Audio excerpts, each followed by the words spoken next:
Alistair Begg of Truth for Life, heard daily and weekends on Bible School Radio, 91.3 KDKR, Decatur, Dallas, Fort Worth, and on 91.3 KYJC Commerce. Portions of KDKR programming do not necessarily reflect the views of this station, its management, or staff.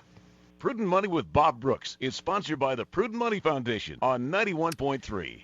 Well, what should you know about buying a used car? Today we're going to take a look. Stay tuned for the special Car Corner edition of Prudent Money.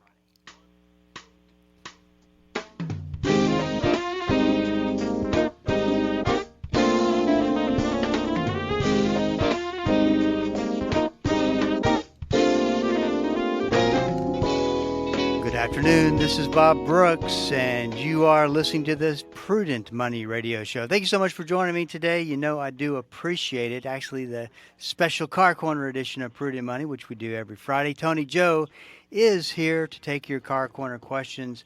1-877-913-5357 is the number to call, and we do have a line open if you'd like to call in and talk to Tony Joe. Tony Joe, how's it going today? I'm doing well, and you, sir? I'm doing very, very, very good. You know, we could have called this program How to Avoid Fraud when you're buying a car. And the reason you and I are talking about this, because we were visiting a little bit before the program, is that today you have to be so diligent, so very careful about what you're buying because of the way the car, the shortage and everything that's going on. Mm-hmm. But there's, I would imagine, a lot of fraud going on. Well, there's a lot of fraud, not necessarily due to evil intent, but you know, when you are in the car business and you're selling cars, a lot of people know this that have been through this. There's a lot of pressure to sell and move units and, you know, keep things going. And I understand that. That's how you make your living and support your family. But because I like to say slim pickings, you know, I mean, the cars that are available due to the shortage aren't always the best and the brightest. They have flaws that sometimes get overlooked. Corners get cut to make the sale, not out of intent or malice, just because you just don't have the numbers, Bob. You know, right. You don't have the big, huge car pool to pick from. So you got to go with what you got. Yeah, I can, and you're desperate for inventory, so, you know, maybe car dealers are taking in cars they wouldn't necessarily try to sell. Who knows? And listen, by the way, we're not picking on saying this is rampant or anything. This is in every business.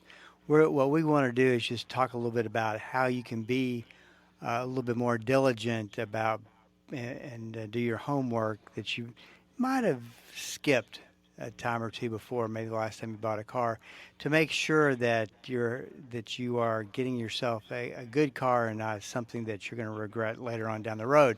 So, you know, I think one of the best resources that you start out with that should just kind of be here's the one report that catches the big red flags. So this is the cars that we would pass on, called a Carfax. Now, what's interesting is there's several of the big sites that you can go look to see cars for sale that actually include that as a free service, so you don't have to pay for it. Other online places you have to pay for a month at a time or something like that. So you have unlimited or a certain number that you can use. But the Carfax tells everything possible about that car.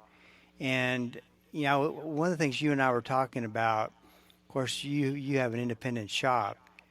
What's the kind of the relationship between the Carfax reporting system and your shop, or a private shop, not a car dealership? Right. Well, there actually is not much of a connection other than someone inquiring about an automobile that they wish to purchase, and they maybe pass on the information and let me look at the Carfax report, and I tell them what I think, and I interpret the Carfax report the best way I can. And, you know, it's always good to have somebody that knows about cars give you a second opinion before you decide, because there may be something that they see that you completely overlooked, not being as knowledgeable about cars as, say, a professional mechanic, technician, whatever. So, you know, you always want to have the best resources available to back up your decision, and you don't just go with your gut reaction. You want to get other opinions and then formulate your decision based on as much input as you can get, quite frankly. But, you know, there are a couple of things about Carfax that I'd like to point out, Bob, and that is, if there's a minor collision or a repair, even a major repair, that has been done to the vehicle and it's not reported, you know, if you had a car in a flood, for instance, and it wasn't covered by insurance, and you had the car repaired and had it kind of repaired, so to speak, you know, get the water out of it, vacuum it up, and make it kind of clean it up, and you were to sell it on the open market, there wouldn't be a Carfax report on that condition.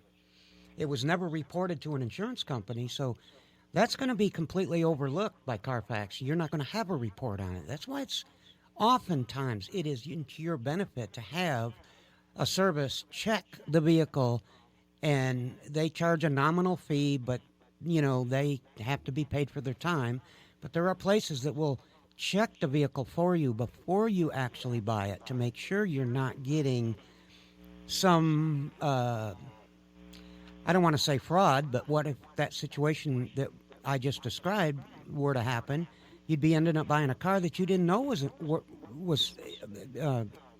flooded. You know, you didn't know. So How are you going to know? Let's define flooded, because is that a car that is completely submerged in water for 24 hours? That's probably totaled, right? Yeah, that wouldn't be salvageable, I wouldn't think. So you're talking about maybe a car that's not totally submerged, but it's to the halfway up the passenger side door or something like the level of water. It's definitely getting the components. Right, definitely it's enough to cover the floorboards, right? Yes. Mm-hmm. So that's really more. I mean, at what point is something not salvageable? Okay, let me point out something that's kind of interesting that maybe a lot of folks aren't familiar with. Now, this is my opinion only, but I've thought about it a lot. Now, let's say, Bob, that you had your car parked and the lake overflowed, or you were camping or something, and it got into your car, and it's a lake, fresh water. All right, fresh water is one thing. You can dissipate fresh water, dry it out, pretty much okay, and as long as it didn't sustain substantial damage, as in needing computers and everything else, that is what I consider a flooded car, but it doesn't necessarily mean that it was submerged underwater. On the same token, you can have a car that was at the beach and ocean water got into it. Same situation. It didn't totally submerge the car, but during a hurricane, it was in a parking lot, and the water from the ocean got up and got flooded all the cars in the parking garage or the parking lot or something. Now, that's salt water. There is a huge difference, to me, between fresh water and salt water, because salt water actually will destroy more of the car's wiring through corrosion and erosion of the insulation on the wires, and salt is conductive. You know, it will conduct electricity, and you will have a massive amount of trouble later down the road if it was contaminated with salt water. So there's a big difference between the two, and I know it seems kind of boring to talk about, but huge difference. And a lot of guys that, well, for instance, people that know about this would be the first people I know would be the subway people that work on subways. You do not want salt water down in the subway flooding the subways, because that is all the wiring has got to come out. I mean, that's just going to do massive amount of damage, as opposed to fresh water, which can be drained and it can be cleaned up and it can be dried out, and usually you're not going to suffer the same kind of conditions with fresh water. So that's a thing that people don't realize, and that's going to be big if it's not reported on a Carfax. So a car that's been through some flooding, unless you just get a really, really good deal for it, probably want to avoid that. Is that again, a true story? Okay, That's a true statement? Yeah, that is true. But how are you going to know whether to avoid it or not? The best thing to do is have it checked by a professional before you buy it, because there's a lot of clues from what I just talked about that can give away whether this car is worth buying. Because a lot of times you're not going to experience the problems right away. You can buy the car and you'll think you got a great deal, and then 6 months later, you're having all kinds of electrical issues. So one other thing that they point out on the Carfax is the history of the car from the standpoint of ownership. And you could go to a Carfax and you could see that this car's been bought and sold for, there's 5 different owners in there. At what point or what combination of circumstances do you look at that and go, ooh, that's a red flag? Well, again, you got to look at the Carfax itself. You say 5 different owners in 3 years, let's say. Well, I would be kind of curious to see what kind of repairs have been done, because why is it being turned over and bought and sold so many times? Does this have a comprehensive list of mechanical failures, expensive items that had to be replaced on the car, like it's some kind of a lemon? You know what I mean? Bought and sold 5 times in, say, a couple or 3 years would be a red flag to me. Doesn't necessarily mean it's a bad car, but I'd like to know more about it. And I would think most individuals would too. They would have to ask themselves the same common sense questions. So that's when you really need not only to read the facts report, but maybe have some help interpreting it. 1-877-913-5357. This is Bob Brooks. Stick around and be right back.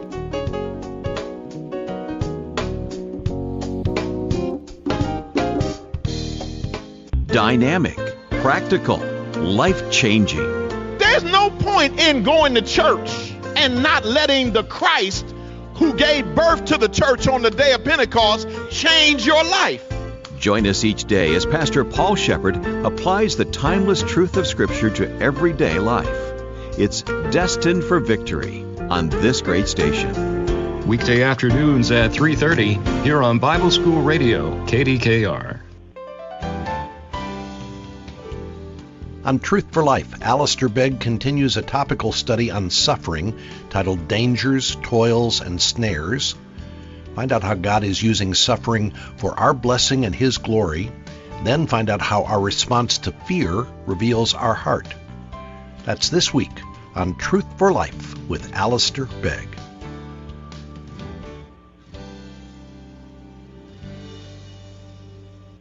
This week on A New Beginning, Pastor Greg Laurie highlights all the Lord has done over the past 50 years at the ministry he leads. And he offers important insight on how to press forward in spite of the obstacles and opposition we may face. Good insight coming this week on A New Beginning with Pastor Greg Laurie.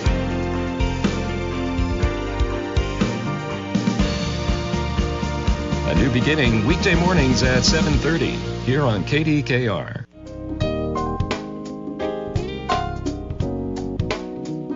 Welcome back. This is Bob Brooks, and you are listening to the special Car Corner edition of Prudent Money. 1-877-913-5357. You know, something that I thought about, Tony, Judge, you and I were talking, is that a consumer will look at a Carfax and walk away with, there's a lot of red flags on this car. Whereas a car dealer says, so what if it's had 5 owners? Even though that is a red flag, we're not going to lower the price because 5 owners have driven this car, or any other kind of situation that you might think is a red flag. It's a legit red flag, but unless it says, this car's been in a major crash or something like that, would they sell that car to you, probably a decent price? Yeah. Oh. So here's something I just thought of. No, I can't turn your mic up. Bob, of all people, let me put it to you like this. To me, I don't want to say that particular vehicle that we are using as a hypothetical situation. I don't want to say that just because it's had 5 owners doesn't mean it's a good car. It could be a very good car. No, absolutely. But it's kind of like in your arena, you will use the term economic indicators, all right? So to me, it's not necessarily a red flag, but it's a automotive indicator. I'd like to know more. Right. Why has it had 5 owners? It could be legit. 5 owners, it could be very logical reasons that each owner bought and sold the car to the next guy. It doesn't mean there's bad cess there. It just means I'd like to know why. That's just the point I'm trying to make. 1-877-913-5357. I do have a line open if you'd like to talk to Tony Joe. Hold on just a second, Tony Joe. Let's go to Garrett on line 1. Garrett, did I get your name right? That is correct. Yes, sir. Okay, how y'all doing? Doing good. I can't see the computer. Well, when you're using that's okay. Using your feet for maybe the keyboard. Maybe you should have those computers checked out by professionals to make sure they're working all right. There you go, right there. What's on your mind today? Really, I just caught the program. I was driving, and I just basically wanted to kind of validate what Tony's saying about having someone else check it out, because you just really don't know. My experience a few years back when Hurricane Harvey hit the Gulf Coast there in Houston, I was a tow truck operator for a catastrophe with a company. I'm not going to say a bunch of names and stuff like that, but I don't even know how to quantify in my head the amount of cars that got pulled out on the daily. They were constantly buying new lots and renting properties, and it was pretty mind-boggling. And basically, I'm just kind of saying, like I said, to back up what he's saying, have somebody else check it out, because there were times I would literally pull out a car. It could be a brand new that year luxury car, and the water didn't even go up to the hubcap. But then there were times when I pulled them out months later, and they looked like a chia pet on the inside because of all the mold and everything else. You just don't know. Yeah, Garrett, I agree with you, and I thank you for calling in with that, because you had firsthand experience. So there you go. Yeah. And a lot of those cars, Garrett, I'm sorry, a lot of those cars ended up in the Dallas-Fort Worth marketplace. Yeah. From down there in Houston. And that's a sad situation, because, technically those cars were supposed to all be totaled out, and I'm not saying that I know or have any kind of knowledge that where they may have wound up, but the world's funny and people are crazy, and you just never know. Yeah, I agree with you 100%. Yeah. Boy, that's a good call. Thanks for calling in, Garrett, and verifying that, because you had firsthand knowledge. You were the guy actually towing them out of the mud. Oh yeah, and I'm telling you, I pulled some out of some pretty scary situations, and we have those kind of catastrophes that happen, every few years or every so often. So it's definitely something that the more opinions and more eyeballs you can get on your sprockets and whatnot, the better, I guess. Yes, sir. I agree. Thank y'all for your... Hey, Garrett, can I ask you one more thing before you go? Can I ask you a question? Go ahead. I was always curious. When you pull a car and you lift it up out of the mud, and then you open the door and all the water comes out, like you've seen that. Is there any good fish in there that you collect? Like, do you carry an ice chest where you can say, man, there's some good looking bass in here? Well, our hotel was next to a pretty decent price grocery store, so we didn't take any of those chances. Oh, man, you should have brought your fillet knife. We were kept out down there for months, so. Yeah. Well, thank you. Hot dogs and dollar menus for us that time period. Well, thank you so much for your call, Garrett, and Lord bless you. You're very welcome. Thank y'all. Keep doing what you're doing. God bless. You. God bless. This is Bob Brooks, 877-913-5357. We were on such a great track, Tony Joe. I was thinking until I blew it. I was thinking this just a little while ago. I thought to myself, could we actually get through a program without you practicing some comedy or telling one of your jokes? Well, Bob, I will say this. Even though you may think that's one of my jokes, what would really be funny is if we had a camera in here, and when Garrett called in, watching you bring him up on the computer with your toes. That was really I have unique. my shoes on. Okay, your pointed shoes, that was unique at a trick I have yet to ever see. Well, if you'll look on the table here, the desk, I've got no room to put the laptop, which is how Chris communicates with me. But hey,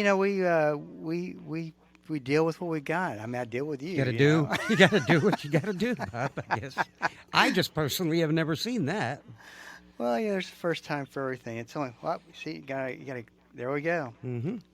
I think, okay. Do we have any more callers on the, I mean, can you reach your toe up there and see if anybody's waiting? Or No, we're good. Good. We're All good. right. So let's talk a little bit about, you mentioned, and this is where I think you can really get a good deal. Cars that have been in a fender bender, nothing major. Of course, when you're looking through that Carfax, you before you go there, you look at, wow, it's a great price on that car. Then you go to the Carfax and you realize it's been in an accident. And of course, the car dealer probably didn't pay much for it either. They got the discount. But you told me this a long time ago, and I've always thought about this as being such a great tip, is that it could have been a couple of throwaway parts. Mm-hmm. Replacement of a bumper, replacement of a door. Right. Not even remotely anything that's structural. That's and keep in mind one thing. I'm going to say that, a lot of times to the people that are listening right now, you will find out one interesting fact if I point it out to you. A lot of times when you see car accidents now and you're passing the rear end collision or some chain reaction or something, you notice that most people are standing there calling their moms or their husbands or whatever on their cell phone. The reason you see that so often now is because cars are built to take the brunt of the collision on the parts rather than the way it used to be in the old days when everything was metal and iron and steel that just didn't give, and the passenger or the driver are the ones that ended up hitting their head on the dashboard, which was made of metal. And a lot of us older people remember those days.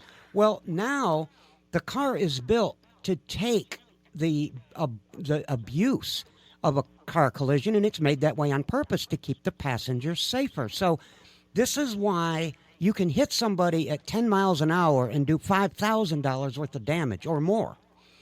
Yeah, the money is one thing, but guess what? You're walking around without a broken neck or a broken back. And I think that's worth its weight in gold. And when it comes down to buying a car, it had an accident. Okay, well, what does that mean? Did somebody have to bolt on a new hood and a new fender and maybe a new grill? So what? Big deal. That doesn't make it a bad car.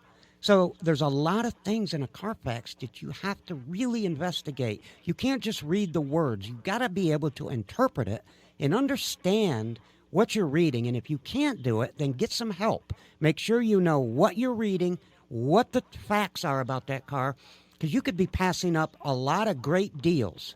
Or you could be angsting for a lemon because it's got your heartthrob going now and you just want that car. So, it works both ways. My advice is make sure you understand what you're reading on the Carfax. And if you don't, get some help to understand it. Also you'll get in the Carfax whether the car's been salvaged or junk. Right. Salvage title is important. Mm-hmm. Basically a car that was totaled maybe? Well, yeah, that's the main reason. Or close to it. Right. The main reason you get a salvage title is because the insurance company totaled the car and then it was repaired and resold. And in order to do that, you need a salvage title disclosing that, this car's had extensive repairs to it. And even that doesn't necessarily mean it's no good. It just depends on the damage that was done and how it was repaired. It needs to be inspected by a qualified person. And, in case people don't realize, cars can be fixed. They're fixed all the time. So depending on the damage and how it was fixed, that may be perfectly okay car. And then, of course, hail damage is really not that big of a deal. No, but it is something that you can actually, if your car's a little older and you get enough hail dings and dents in it, then yeah, it can total the car just through hail damage. You've got to realize that if the cost exceeds 70% of the vehicle's value, it's going to be what we consider a total. And you can have hail, they've made great advances with paintless dent repair now. So you want to look at everything you can, all your options. This is Bob Brooks. If you got a question for me, please go to the website at prudentmoney.com and send it in, because we are all out of time. Till we do meet again next time, keep the faith and have a great rest of the day.